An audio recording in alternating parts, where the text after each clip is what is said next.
प्रयागराज महाकुंभ मेले में 19 जनवरी को लगी आग की जिम्मेदारी आतंकवादी संगठन खालिस्तान जिंदाबाद फोर्स केजीएफ ने ली है। केजीएफ ने मंगलवार को मीडिया संस्थानों को ईमेल भेजकर दावा किया कि यह पीलीभीत एनकाउंटर का बदला है। पीलीभीत एनकाउंटर 23 दिसंबर को हुआ था।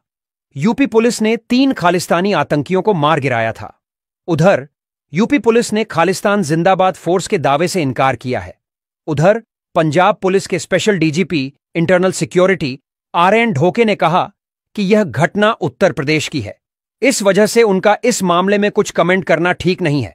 दरअसल प्रयागराज में महाकुंभ के मेला क्षेत्र में 19 जनवरी को शाम करीब 4:30 बजे आग लग गई थी।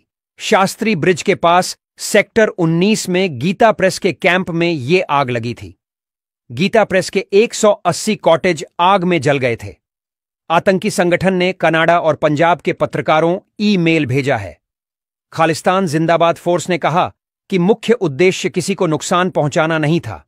यह सिर्फ यूपी के सीएम के लिए एक अलर्ट है। यह अभी शुरुआत है। ईमेल में फतेह सिंह बागी का नाम लिखा है। एनकाउंटर में शामिल खालिस्तानी आतंकियों के हैंडलर फतेह सिंह बागी तरनतारण का रहने वाला है। फतेह सिंह बागी पढ़ाई के लिए विदेश चला गया था। बागी के पिता जोगिंदर सिंह और उसके दादा दोनों भारतीय सेना में थे। वहीं बागी का बड़ा भाई गुरजीत सिंह अभी भी भारतीय सेना में है और राजस्थान में उसकी तैनाती है। जोगिंदर सिंह ने मीडिया से कहा था कि जगजीत सिंह उर्फ फतेह सिंह बागी को 10 साल हो गए हैं। वो विदेश में ही रह रहा है। वह सॉफ्टवेयर इंजीनियर का डिप्लोमा करने यूके गया था। करीब 8 साल पहले दूसरी जाति में शादी करने के बाद उसे परिवार द्वारा बेदखल कर दिया गया था। वह यूके आर्मी में भर्ती हो गया। लड़ाई के लिए अफगानिस्तान भी गया था। पीलीभीत एनकाउंटर 23 दिसंबर को हुआ था। पीलीभीत पुलिस ने 3 खालिस्तानी आतंकियों को मार गिराया था। ये पंजाब की एक पुलिस चौकी पर ग्रेनेड अटैक के आरोपी थे। तीनों भागकर पीलीभीत में रह रहे थे। यूपी पुलिस ने यह कार्रवाई पंजाब पुलिस के इनपुट की थी। पीलीभीत में हाल ही में हुए पुलिस एनकाउंटर में 3 आतंकियों की मौत के बाद अब जिलाधिकारी संजय कुमार सिंह ने इस पूरे मामले की मजिस्ट्रेट जांच करने के निर्देश दिए हैं। इसके लिए सिटी मजिस्ट्रेट विजयवर्धन सिंह को जिम्मेदारी सौंपी गई है। यह कार्रवाई मुठभेड़ की स्थिति और इसके दौरान हुई घटनाओं की निष्पक्ष जांच सुनिश्चित करने के लिए की गई है। दरअसल यह एनकाउंटर पंजाब के एक पुलिस चौकी पर हुए ग्रेनेड अटैक के आरोपियों के खिलाफ था। मारे गए तीनों आतंकवादी पंजाब से भागकर पीलीभीत आ गए थे।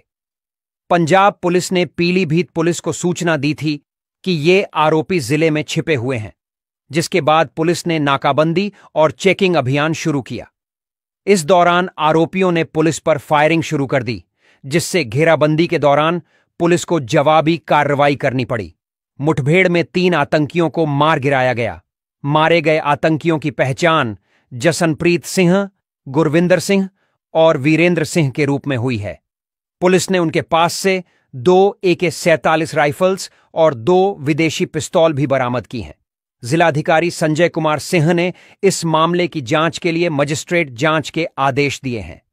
सिटी मजिस्ट्रेट विजयवर्धन सिंह को इस मामले की जांच की जिम्मेदारी सौंपी गई है। सिटी मजिस्ट्रेट ने 28 दिसंबर से 3 जनवरी तक आम लोगों से मामले के बारे में जानकारी लेने के लिए बयान दर्ज करने का आग्रह किया है।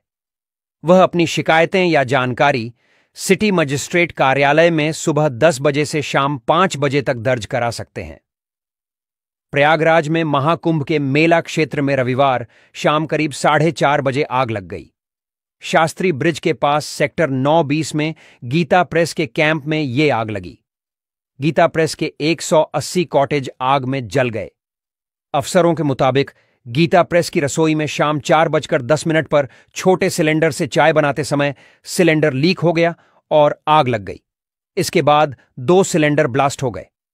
आग बुझाने के लिए फायर ब्रिगेड की 12 गाड़ियां भेजी गई थीं, जिन्होंने आग पर 1 घंटे में शाम 5 बजे काबू पाया। एक सन्यासी के 1 लाख रुपए के नोट भी जल गए। मेला CFO chief fire officer Pramod Sharma ने बताया कि आग से करीब 500 लोगों को बचाया गया है। मुख्यमंत्री योगी आदित्यनाथ ने घटनास्थल पर पहुंचकर हालात का जायजा लिया। पीएम नरेंद्र मोदी ने भी सीएम योगी को फोन कर घटना की पूरी जानकारी ली। आग लगने की घटना से कुछ देर पहले ही उन्होंने हेलीकॉप्टर से महाकुंभ मेला क्षेत्र का जायजा लिया था। फायर ऑन ऑपरेशन के लिए तैनात है AWT। 50 fire fighting post Mahakumbh नगरी में फायर ऑन ऑपरेशंस के लिए एडवांस्ड फीचर वाले 4 आर्टिकुलेटिंग वाटर टावर LWT तैनात की गई हैं। इनमें वीडियो थर्मल इमेजिंग जैसा एडवांस सिस्टम है। इसका इस्तेमाल बहुमंजिली और ऊंचाई वाले टेंट की आग बुझाने के लिए किया जाता है। LWT 33 मीटर की ऊंचाई तक आग बुझा सकती है। महाकुंभ मेला क्षेत्र को फायर फ्री बनाने के लिए यहां 350 से ज्यादा फायर ब्रिगेड, 2000 से ज्यादा ट्रेंड मैन पावर, 50 अग्निशमन केंद्र और 20 फायर पोस्ट बनाए गए हैं। अखाड़ों और टेंट में फायर प्रोटेक्शन इक्विपमेंट लगाए गए हैं। गीता प्रेस की रसोई में छोटे सिलेंडर से चाय बनाते समय सिलेंडर लीक होने से आग लगने की बात सामने आई है। आग लगने से रसोई में रखे 2 गैस सिलेंडर फट गए और 40 घास फूस की झोपड़ियां संजीव प्रयागवाल के टेंट जल गए। आग के दौरान भागते समय जसप्रीत पैर में चोट लगने से घायल होकर अचेत हो गए। उन्हें इलाज हेतु एम्बुलेंस से महाकुंभ मेला के केंद्रीय चिकित्सालय में लाया गया। वहां प्राथमिक उपचार के बाद Swaroop Rani medical college, SRN, Prayagraj भेज दिया गया है। आग लगने से टेंट में रखे दैनिक उपयोग की वस्तुएं, बिस्तर, चारपाई, कंबल, कुर्सी आदि जलकर नष्ट हो गए। महाकुंभ मेले में आग लगने के बाद पीएम मोदी और सीएम योगी राहत कार्यों की पल पल की अपडेट लेते रहे। सीएम योगी की क्विक रिस्पांस पॉलिसी काम आई। इसके चलते फायर ब्रिगेड चंद मिनटों में मौके पर पहुंच गई। मुख्यमंत्री ने फ्लीट रोककर फायर ब्रिगेड को रास्ता दिया। योगी ने प्रधानमंत्री को पूरी घटना की जानकारी देते हुए बताया कि कोई जनहानि नहीं हुई। आग पर तत्काल काबू पा लिया गया। सीएम योगी ने निर्देश दिया है कि सभी इमरजेंसी सेवाएं 24 घंटे 7 दिन अलर्ट मोड में रहें। गीता प्रेस के ट्रस्टी कृष्ण कुमार खेमका ने बताया, लगभग 180 कॉटेज बने हुए थे। हमने बहुत सावधानी से बनाया था। सभी को मना किया गया था कि किसी प्रकार का अग्नि का कोई काम ना करें। जहां हमने सीमा बनाई उसके पार सर्कुलेटिव एरिया घोषित किया गया था। पता नहीं प्रशासन ने वह जगह किसे दी। उस तरफ से अग्नि की कोई चीज हमारे तरफ आई और आग फैल गई। हमारा कुछ नहीं बचा, सब खत्म हो गया। हमारी रसोई टीन शेड की थी, पक्की थी। उत्तर प्रदेश सरकार के नगर विकास एवं ऊर्जा मंत्री AK शर्मा ने गीता प्रेस से जुड़े लोगों से मुलाकात की। उन्होंने अग्निकांड से हुए नुकसान का भी जायजा लिया।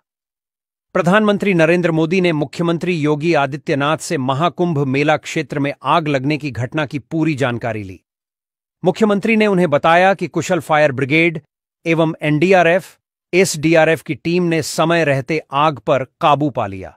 कोई हताहत नहीं हुआ है, किसी प्रकार की जनहानि नहीं हुई है, स्थिति नियंत्रण में है। डिप्टी कमांडेंट ने बताया कि फाइनल जांच चल रही है।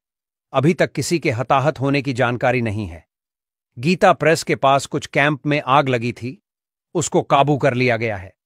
अंतिम जांच के बाद ही कुछ कहा जा सकता है। महाकुंभ मेले के सेक्टर 9-3 में लगी आग सेक्टर 20 तक पहुंच गई। आसमान में धुएं का गुब्बार देख अफरा तफरी मच गई। धर्म संघ का शिविर बताया जा रहा है। 50 से ज्यादा शिविर अभी तक चपेट में आ चुके हैं। गीता प्रेस गोरखपुर का शिविर भी चपेट में आ गया है। आग पर अभी तक काबू नहीं पाया जा सका है। अभी भी लगातार आग भड़क रही है। NDRF की 4 टीमें, एम्बुलेंस और फायर ब्रिगेड की 12 से अधिक गाड़ियां मौके पर पहुंच गई हैं। आग लगने के कारणों का पता नहीं चल सका है। तमाम आला अधिकारी मौके पर पहुंच गए हैं। आग बुझाने का प्रयास किया जा रहा है। 20 सिलेंडर ब्लास्ट हुए हैं। तमाम आला अधिकारी मौके पर पहुंच गए हैं। आग बुझाने का प्रयास किया जा रहा है। मौके पर मेलाधिकारी विजय किरण आनंद और SSP राजेश द्विवेदी पहुंच गए हैं। SSP मेला राजेश द्विवेदी का कहना है कि सेक्टर नौबत्ता में गीता प्रेस के कैंप में आग लगी थी। आग पर काबू पर लिया गया है। कोई कैजुअल्टी नहीं है। कारणों की जांच की जा रही है। महाकुंभ में शनिवार रात 10 बजे बम की सूचना से अफरा तफरी का माहौल हो गया। शंकराचार्य अविमुक्तेश्वरानंद सरस्वती की धर्म संसद में बम की सूचना पर फोर्स मौके पर पहुंची। छानबीन के दौरान कुछ भी संदिग्ध नहीं मिला। फोन पर धमकी दी गई थी। 2 दिन में यह दूसरी बार बम की धमकी मिली है। बता दें कि धर्म संसद शंकराचार्य अविमुक्तेश्वरानंद सरस्वती के शिविर में हो रही है। 11 फरवरी तक धर्म संसद चलेगी। इससे पहले शुक्रवार दोपहर भी सेक्टर शीबा में बम की सूचना फोन पर दी गई थी। बम डिस्पोजल स्क्वाड ने महाकुंभ में जांच की, लेकिन कहीं कुछ नहीं मिला। यह कॉल प्रॉक्सी सर्वर के जरिए की गई थी। पुलिस कॉलर को ट्रेस करने में देर रात तक लगी रही। सफाई कर्मी के पास कॉल आई थी कि सेक्टर शीबा में बम है। थोड़ी ही देर में ब्लास्ट की धमकी दी। सफाई कर्मी ने तत्काल इसकी सूचना पुलिस को दी। इसके बाद बम डिस्पोजल स्क्वाड को बुलाया गया। पुलिस, डॉग स्क्वाड और बम डिस्पोजल स्क्वाड की टीमों ने सेक्टर शीबा सहित महाकुंभ के एरिया में सर्च ऑपरेशन चलाया। दोपहर 2 बजे से आधी रात तक सर्च ऑपरेशन चला, हालांकि कहीं कुछ नहीं मिला। डीआईजी वैभव कृष्ण ने बताया, फोन पर धमकी देने वाले को नंबर के आधार पर ट्रेस किया जा रहा है। जल्द उसकी गिरफ्तारी की जाएगी। तीर्थराज प्रयागराज में प्रतिदिन देश और विदेश के विभिन्न क्षेत्रों से लाखों श्रद्धालु त्रिवेणी संगम में आस्था और विश्वास की डुबकी लगाकर देश की धार्मिक और सांस्कृतिक धरोहरों को आत्मसात कर रहे हैं। इन सभी आए हुए श्रद्धालुओं की सुरक्षा और सुविधा दोनों को सुनिश्चित करने के लिए एनडीआरएफ की टीमें दिन रात उप महानिरीक्षक मनोज कुमार शर्मा के दिशा निर्देश में महाकुंभ के संपूर्ण जल क्षेत्र तथा सभी स्नान घाटों की निगरानी में लगी हुई है। किसी भी आपात स्थिति में उनकी हर संभव मदद भी कर रही है। तेज बहाव की वजह से बेकाबू होकर डूबने लगी नाव आज एनडीआरएफ टीमों की तत्परता और कार्यकुशलता ने त्रिवेणी संगम क्षेत्र में स्नान करने आए झारखंड के एक ही परिवार के 5 लोगों के जीवन को बचाने का काम किया। दुर्घटना उस समय हुई जब उस परिवार की नाव गहरे पानी में तेज बहाव की वजह से बेकाबू होकर डूबने लगी। एनडीआरएफ की टीम ने बचाई जान। मौके पर ही एनडीआरएफ की टीम पानी में गश्त लगा रही थी। बचाव कार्मिकों ने संकटग्रस्त परिवार की बचाव पुकार को सुनते ही बिना समय गंवाए अपने कर्तव्य का पालन करते हुए तत्काल गहरे पानी में फंसी नाव के पास पहुंचकर सभी फंसे हुए लोगों को उस नाव से बाहर निकाला, अपनी नाव से सुरक्षित स्थान पर ले आए।